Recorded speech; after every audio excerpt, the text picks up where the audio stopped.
ओम शांताकारं भुजगशयनं पद्मनाभं सुरेशं विश्वाधारं गगनसदृशं मेघवर्णं शुभांगं लक्ष्मीकान्तं कमलनयनं योगिभिर्ध्यानगम्यं वन्दे विष्णुं भवभयहरणं सर्वलोकनाथम्।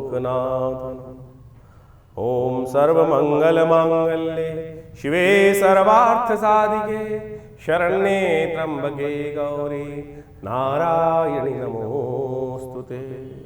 27 तारीख का दिन शनिवार का अवसर है और उस दिन सप्तमी तिथि विद्यमान है। ग्रहों ने सुबह सुबह परिवर्तन का योग बनाया है और ये परिवर्तन आपकी राशि के दृष्टिकोण से देखें ना तो ये कहता है कि यदि आशीर्वाद मिल जाए, यदि किसी की थोड़ा सा वरद हस्त मिल सकता है, लेकिन उसके लिए आपको थोड़ा सा विनम्र होना पड़ेगा। यदि विनम्र होकर समझते हुए चीज़ों को कार्य कर लोगे तो बस वारे न्यारे हो सकते हैं। घर के जितने बड़े हैं उनके सामने थोड़ा सा झुककर उनका आशीर्वाद देकर कार्य कर लो। यह समय आपके लिए बिल्कुल ऐसा है कि सपोर्ट चाहिए, थोड़ी सी आशीर्वाद चाहिए, किसी की दूसरे की ब्लेसिंग्स चाहिए। ब्लेसिंग्स के बिना ज़िंदगी में कोई विजय नहीं प्राप्त कर सकता, इस बात को समझ लो। दुर्योधन इतनी बड़ी शक्ति का मालिक था, संपूर्ण विश्व के संपूर्ण बड़े बड़े योद्धा थे, उसी की सेना में थी। क्या नहीं था? आशीर्वाद नहीं था, और आशीर्वाद ना होने के कारण ही उसकी पराजय हुई। तो आपको आशीर्वाद की आवश्यकता है इस वक्त। संत महात्माओं, माता पिता, जिसका भी आशीर्वाद हो सकता है उनका लेके काम करने का प्रयास करो। चीज़ें आपके लिए स्थितियों को सही करने के योग जाते दिखाई दे रहे हैं। शनि महाराज का इस दिन है। शनि की 7.5 का आपके ऊपर थोड़ा सा अंतिम समय चल रहा है, तो ऐसे में हो सके तो विशेष तौर पर शनि का अवश्य उपाय करें। शनि के नाम से चीज़ों को दान करें। ये शनि जो वार जो है वो विशेष तौर पर इस वर्ष का अंतिम शनिवार पड़ रहा है, तो हो सके तो शनि के निमित्त कुछ अन्न का दान, सतनाजे का दान अवश्य करने का प्रयास करें। ये आपके लिए कल्याणकारी रहेगा। 28 तारीख का दिन रविवार का अवसर है और अष्टमी तिथि विद्यमान है और इस दिन शुक्र के नक्षत्र में ही सूर्य प्रवेश करते दिखाई दे रहे हैं। ये भी एक अद्भुत योग बन रहा है। इस वक्त शुक्र भी साथ है और इस वक्त शुक्र जो है वो विशेष तौर पर जो योग बना के बैठे हुए हैं अस्त अवस्था में हैं। सूर्य शुक्र के नक्षत्र में चल रहे हैं। ऐसे में क्या होता है कि व्यक्ति कई बार जो होता है गलत संगत में फंस जाता है। गलत संगत जो है वो कहीं ना कहीं आगे बढ़ने के चक्कर में या गलत लोगों के साथ में, एक बकेट में एक खराब सेब आ जाए तो वो कहीं ना कहीं पूरी बकेट को ही खराब कर देता है, पूरी टोकरी के सारे फल को खराब कर देता है। तो इस बात का ध्यान रखने की, गलत चीज़ों के गलत नतीजे होते हैं, इस बात का आपको विशेष तौर पर ध्यान रखने की ज़रूरत है। तो इस समझते हुए कार्य करेंगे तो अच्छा रहेगा। रविवार का अवसर है और भगवान सूर्य से प्रार्थना करें कि वो हमारे जीवन में कल्याण का योग बनाए, हमारे कष्टों को दूर करने का योग बनाए।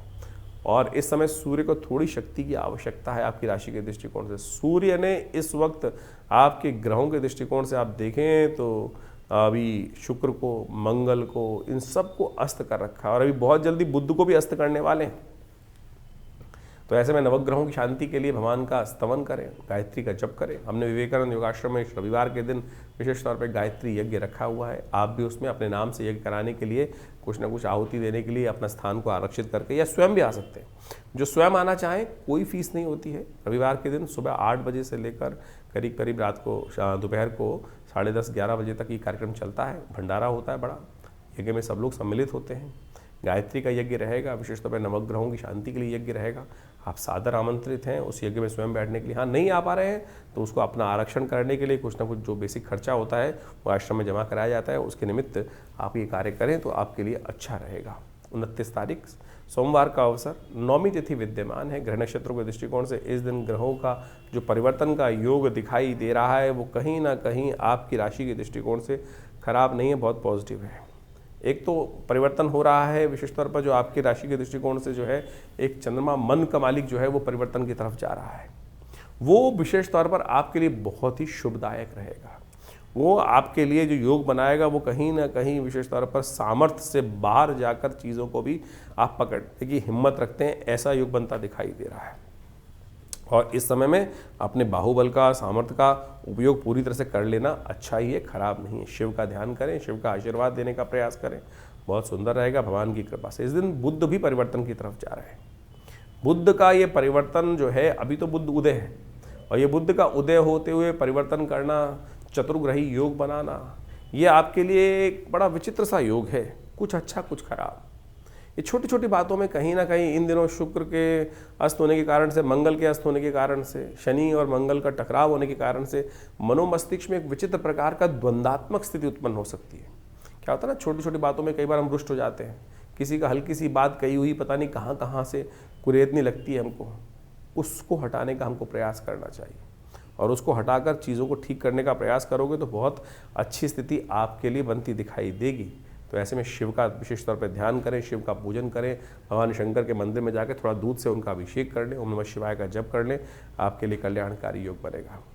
30 तारीख का दिन मंगलवार का अवसर है और इस दिन सुंदर योग बन रहा है, बहुत महत्वपूर्ण योग बनता दिखाई दे रहा है। ये योग समझ लीजिए, दशमी तिथि के साथ साथ एकादशी तिथि का योग बन रहा है और ये एकादशी योग जो है बहुत ही महत्वपूर्ण है।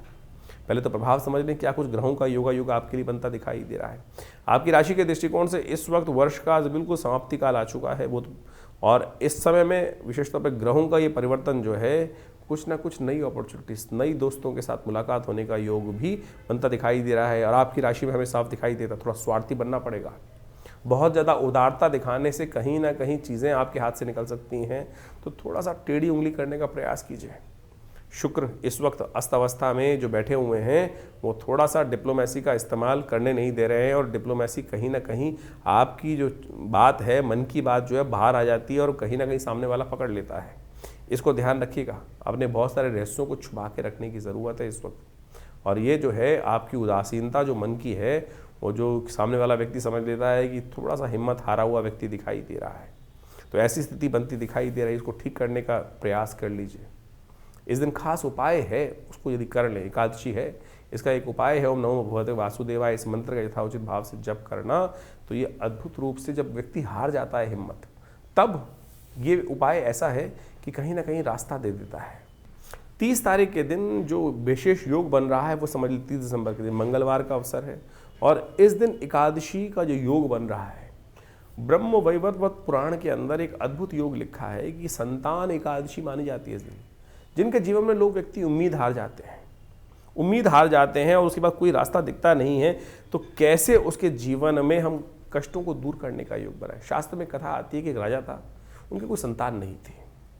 वो संतान के चाह में क्या होता है, भटकता रहता, इधर उधर भटकता रहता है व्यक्ति। तो एक राजा था, वो भी भटक रहा था जगह जगह। एक बार भटकते भटकते समय निकल रहा था, काफ़ी दिन हो गए थे, संतान को कोई संत महात्मा मिल जाए, उनका आशीर्वाद किसी संत के बारे में उनको बताया गया था। तो जंगल में जाते जाते उस दिन बाई चांस क्या हुआ कि सुबह से लेकर शाम तक भोजन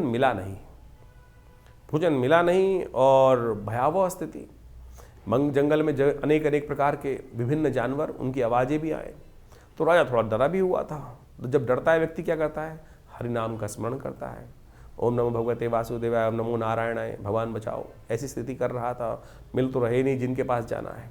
तो ये कथा जो पुराण में आती है, इसी चिंतन में उपवास रखते हुए बिना कुछ खाए पिए, अनायासी, कुछ खाने को मिला नहीं तो ऐसे ही भटकते भटकते शाम को संत के दर्शन हुए, कहा जाता है। और उन संत ने सुंदर रूप से उस रहस्य को बताया कि भाई आज एकादशी है और एकादशी के दिन कहा जाता है जो व्रत रहता है, और इस एकादशी के दिन जो पौष मास के शुक्ल पक्ष की एकादशी होती है, तुमने अनायास ही भगवान का स्मरण, क्योंकि तुम जंगल में भटक रहे थे, भगवान का नाम का स्तवन भी चल रहा था साथ साथ, और उसके कारण से व्रत भी किया हुआ था। तो इस व्रत के प्रभाव से जो जिसकी आकांक्षा में तुम आए हो हमारे पास संतान की प्राप्ति के लिए, वो तुम्हारा व्रत अनायास ही हो गया। तो आने वाले समय में इस व्रत के प्रभाव से, भगवान की कृपा से तुमको संतान का सुंदर सौभाग्य मिलेगा। शास्त्र के दृष्टिकोण से कहा जाता है कि ये सुंदर आशीर्वाद इस स्थिति में ही निर्मित है।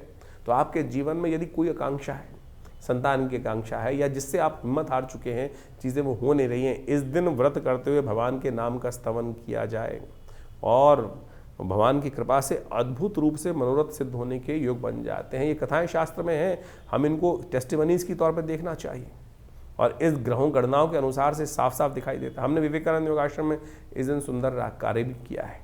इस दिन विशेष तौर पे मंगलवार का अवसर पड़ रहा है, एकादशी तिथि का योग बन रहा है, तो हमने कहा क्यों ना वर्ष के अंतिम समय में सुंदर रूप से भगवान का सुंदर पाठ, सुंदरकांड का पाठ, हनुमान चालीसा का पाठ, भगवान का सुंदर यज्ञ, अवश्य करने का प्रयास किया जाए। तो हमने विवेकानंद योगाश्रम में इस दिन सुंदर यज्ञ की व्यवस्था रखी है, जिसमें सुंदरकांड का पाठ भी रहेगा, भगवान का स्तवन भी रहेगा। आप सब लोग सादर आमंत्रित हैं उस समय में भाग लेकर स्वयं रूप से अपने नाम से आरक्षित करके भगवान की कृपा से सुंदर योग बना सकते हैं। तो आप सब सादर आमंत्रित हैं इस कार्यक्रम में भाग लेने के लिए। तो कुंभ राशि वालों, 31 तारीख का दिन आपके लिए कैसा है? वर्ष का अंतिम दिवस है और बुधवार के दिन सुंदर योग बन रहा है, द्वादशी तिथि योग है और साथ साथ इस दिन चंद्रमा उच्च के होने जा रहे हैं। यदि आपकी राशि के दृष्टिकोण से देखा जाए तो ये कई प्रकार से आपके लिए नई उम्मीद लेकर आता दिखाई दे रहा है। लेकिन इस दिन जो बुध ग्रह हैं वो अस्त होने के भाव में जा रहे हैं। बुध के समेत यदि गणना की जाए तो इस वक्त आपकी राशि के दृष्टिकोण से देखा जाए तो 5 ग्रह अस्त अवस्था में है। शुक्र अस्त है, मंगल अस्त है, बुध अस्त है, राहु अस्त है, केतु अस्त है। तो 5 ग्रह कुंडली के आपकी राशि के दृष्टिकोण से अस्त अवस्था में चल रहे हैं। तो कई बार क्या होता है, अस्त अवस्था में जब ग्रह चल रहे होते हैं और आपकी राशि में लाभ वाले भाव में बैठकर इन ग्रहों ने विचित्र प्रकार की स्थिति बनाती है। तो जहाँ उम्मीद नहीं है वहाँ भी व्यक्ति को कई बार क्या होता है कि वहाँ से भी हतोत्साहित होना पड़ता है। लेकिन चिंता ना करें, समय बदलने वाला है। बृहस्पति भी इस वर्ष में, आने वाले वर्ष में उच्च के होने जा रहे हैं। बहुत कुछ परिवर्तन की तरफ जाएगा और ये परिवर्तन विशेष तौर पर कई प्रकार से आपकी जीवन में नया परिवर्तन करने के योग बनाता दिखाई दे रहा है। और ये सब कुछ नया लाने की तरफ जा रहा है। तो आपको इस समय में अच्छे से आगे बढ़ने का प्रयास करना चाहिए। हाँ, इस वक्त एक बात ध्यान रख लीजिएगा, शुक्र अस्त अवस्था में, मंगल अस्त अवस्था में और शनि की दृष्टि इन सब चीज़ों पे पड़ रही है। तो ध्यान रखिए, द्वंद्व से बचने की आवश्यकता है। अननेसेसरी के द्वंद्वों से बचते हुए कार्य करना आपके लिए बहुत ज़रूरी रहेगा। हो सके तो इस दिन विशेष तौर पर मंगल का मंत्र, हनुमान जी का पाठ, सुंदरकांड का पाठ या किसी भी रूप से कुछ हनुमान जी की कृपा प्राप्त करने का प्रयास आपको करना चाहिए। 31 दिसंबर को इस बार बड़ा सौभाग्य का योग बन रहा है। प्रतिष्ठा द्वादशी बन रही है इस बार। ये प्रतिष्ठा द्वादशी बहुत खास है, ध्यान रखिएगा, क्योंकि इस दिन विशेष तौर पर कलंक का विध्वंस होकर स्वाभिमान के निर्माण का सुंदर योग बना था। भगवान राम के मंदिर का जो सुंदर सपना लेकर हम वर्षों से चल रहे थे, इसी तिथि के दिन आज से 2 वर्ष पहले सबकी कृपा से, सब लोगों के अदम्य उत्साह के कारण से राम मंदिर का निर्माण हुआ। तो हमने एक विशेष कार्यक्रम हमने विवेकानंद योगाश्रम में रखा है। इस दिन हम सब जो भगवान के सेवक के रूप में काम करने का प्रयास करें, भगवान का स्तवन करने का प्रयास करें। तो हमने विशेष एक कार्यक्रम रखा है, एक दिया जो राम मंदिर के नाम पर एक श्रृंखला चलाई है और आप सब लोग उस कार्यक्रम में भाग लेने के लिए अवश्य हमारे आश्रम में भी आ सकते हैं। इस आश्रम पे बड़ा यज्ञ रखा जाएगा इस दिन शाम के समय। आमतौर पर 31 तारीख के दिन लोग पता नहीं कौन कौन से क्या क्या करते रहते हैं। इस बार 31, ये वर्षों बाद पड़ेगी कभी ऐसा योग कि 31 तारीख, यानी जिसको लोग विशेष तौर पर पता नहीं कौन कौन से दिवस के रूप में मनाते हैं, शराब के नशे में डूबे रहते हैं और नया वर्ष का आरंभ भी पता नहीं नशे में डूबे हुए लोग करते हैं। और इस बार प्रतिष्ठा द्वादशी का सुंदर योग पड़ रहा है 31 तारीख को। तो हमने भी इसने विशेष तौर पर एक दिया राम मंदिर के नाम पर एक कार्यक्रम की श्रृंखला चलाई है। आप सब लोग उसमें जुड़ सकते हैं। विवेकानंद योगाश्रम एक बड़ा उत्सव करने जा रहा है इस तिथि के दिन, यानी 31 तारीख की शाम को, एक दिया राम मंदिर के नाम, और बड़ा उत्सव के साथ, आनंद के साथ। ये हमारे गौरव का विषय है, ये हमारे स्वाभिमान का विषय है कि हम सब ने अपने इन नेत्रों से जिस कलंक के साथ हमारे पूर्वज जिए 500 साल तक, आज उस सुंदर वेला पर, इस सुंदर नवनिर्माण की वेला पर, प्रतिष्ठा द्वादशी के दिन आश्रम पर बड़ा भंडारा रहेगा, यज्ञ रहेगा और भगवान का सुंदर स्तवन रहेगा। तो ये कार्यक्रम शाम को 6 बजे से आरंभ होकर रात्रि में चलेगा, अच्छे लंबे समय तक। तो आप सब लोग सादर आमंत्रित हैं। विवेकानंद योगाश्रम दिल्ली में, खुरेजी में, जमुना पार में आप सब अपना स्थान को आरक्षित कर इस कार्यक्रम में भाग लेने के लिए आ सकते हैं। धन्यवाद, नमस्कार। 2025 का ये अंतिम काल चल रहा है और अभी आपने उस प्रभाव को भी समझा कि ज्योतिष के दृष्टिकोण से क्या कुछ ग्रहों का परिवर्तन का योग है। 2025 समाप्त होने के बाद 2026 का पदार्पण ज्योतिष के दृष्टिकोण से, यदि कालगणना के दृष्टिकोण से देखा जाए तो जो आरंभ होगा ये बहुत महत्वपूर्ण है। 2026 एक नई उम्मीद लेकर आ रहा है, क्योंकि इस वर्ष ग्रहों का ये परिवर्तन कई प्रकार के नई उम्मीदों को जगाने की योग दे रहा है। क्योंकि इस 2026 में कई ग्रहों का, यदि हम देखें तो केवल एक शनि महाराज को यदि छोड़ दिया जाए तो बाकी सारे ग्रह अपनी धुरी से चलते हुए परिवर्तन का योग बनाएंगे। और इस वर्ष ज्योतिष के दृष्टिकोण से ये समस्त जो परिवर्तन है भी बड़ी उठापटक करने का योग भी बना सकते हैं। जिस काल का आपको वर्षों से इंतजार था, जी हाँ वर्षों से इंतजार था, वो परिवर्तन का समय अब 2026 है वो लेकर आता दिखाई दे रहा है। सूर्य का ये वर्ष माना जाएगा और सूर्य के वर्ष के अनुसार से जो ग्रह गणना विशेष तौर पर बना रही है वो नया एक उम्मीद का तारा उदय होता दिखाई दे रहा है। और इसके प्रभाव से इस संसार में महत्वपूर्ण लोग अपने आप को चमकाने के लिए किसी भी प्रकार से ये न कि न प्रकारेण बहुत सारी चीज़ों को आगे बढ़ाने की स्थिति उत्पन्न करेंगे। इस वर्ष बृहस्पति जो 26 में देखें तो बृहस्पति महाराज अपनी उच्च की राशि पर पूरा प्रभाव उत्पन्न करने की योग बनाएंगे और इसका प्रभाव बहुत सारी राशियों पर अनेक अनेक चीज़ों को देखने को मिलता दिखाई देगा। इसका प्रभाव यदि हम सही रूप से समझ लें और अपनी राशि के दृष्टिकोण से जो हमने आपको बताया है उसके अनुसार से यदि कार्य करने का हम प्रयास कर लें। देखिए ज्योतिष के दृष्टिकोण से बात को हमें समझना चाहिए कि समय तो जो चल रहा है वो एक जैसे ही चल रहा है सबके लिए, लेकिन कई लोग हैं जो बुद्धिमानी के दृष्टिकोण से उस समय का लाभ उठाते हुए, उस समय को पहचानते हुए, उस समय के अनुसार से कार्य कर कर उस हवाओं के साथ बहते हुए पता नहीं कहाँ से कहाँ निकल जाते हैं और कुछ अपने कर्म को हवाओं के विपरीत करने का प्रयास करते हैं और वो कई बार बहुत ज़्यादा अधिक परिश्रम करने के बावजूद भी सफल नहीं हो पा रहे हैं। तो समझ लेना चाहिए कि समय के विपरीत चल रहे हैं। ज्योतिष यही समझाने का प्रयास करता है, तारों की गणना जो है, ग्रहों की गणना जो है वो यही समझाने का प्रयास करती है कि ये रुझाव, बहाव पानी का और जो समय का रुझाव है वो रुझान जो है वो किस तरफ जा रहा है और उस देश काल परिस्थिति को समझकर हम सही समय पर सही निर्णय ले लें तो यही सबसे बड़ा विशेष तौर पर प्रभाव समझना चाहिए। बहुत सारी प्रश्न हमारे पास समय समय पर आते रहते हैं। व्हाट्सएप के माध्यम से भी लोग अपने प्रश्नों को लगातार भेजते ही हैं। हम प्रयास करते हैं उन सब प्रश्नों का निदान समय तक पहुंचा दें, लेकिन एक विचित्र बात है कि बहुत सारे लोग प्रश्न आधे लिख के भेजते हैं। जब तक आप प्रश्न पूरा लिख के नहीं भेजेंगे तो जवाब कैसे दिया जाएगा। उसके साथ साथ भी बहुत सारी काल गणना ऐसी होती है कि जो राशि के दृष्टिकोण से, हम गोचर के दृष्टिकोण से ही हम यहाँ बता सकते हैं, लेकिन अगर गोचर के दृष्टिकोण से जैसा हमने आपके समय बताया कि बिल्कुल अच्छा चल रहा है लेकिन आपके साथ वो उसके उल्टा हो रहा है तो समझ लीजिए कहीं ना कहीं ग्रह गोचर की गणना जो है वो आपकी दशा, महादशा या आपकी कुंडली में जो इंटरनल समस्याएं हैं वो आपके जीवन में कुछ भयावह स्थिति उत्पन्न करती दिखाई दे रही हैं। उनका हमको इलाज करना पड़ेगा। जब हम उनका इलाज कर लेते हैं तो चीज़ें परिवर्तन की तरफ बहुत तेज हो जाती हैं और समय का लाभ मिल जाता है, लेकिन हम उस गड्ढे से बाहर निकलने के लिए उसका इलाज सही समय पर नहीं कर पाते हैं। सकल पदार्थ है जगमाही, कर्महीन पुरुष पावत नाही।